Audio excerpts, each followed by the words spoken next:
જગલા આજ તો ખેતરમાં છે ને ભૂંદરે હાવ પથારી ફેરવી દીધી હો. સરપંચ ને કયો સરપંચ ને હું કેવું? 8 રૂપિયો પાણી વળી ગયું ચાલે. હા હો, મારે વળાઈ ગયું. તારે? એટલે હા, ક્યાં છે તમારો વિઠલો? હજી નો આવ્યો? આ રહ્યો સામે જો. એને હારા ને કઠાણે જ લાગે હો. એટલે પેટ ભરીને મૂટર છે. પછી એવા પણ ઉતર છે કે ને આપણને બધાને મૂતરવાનો વારો આવશે રોજે. પણ એને બાપુ કે આવડે છે હો.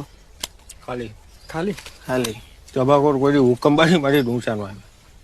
મારો બેટો વિઠલો ટીટ પટ્ટીને ખાઈ પીને વયા કરી ગયો. હા, તમને બધાને તો વિઠલો પાડે તો હોડમ આવે નહીં? આવજો ને, અમે બેઠા છીએ. આ વખતે ગયા પણ ના. એ હાલજો મહારાજ, અહીંયા બધા કયું ની તમારી વાટું જોવે છે.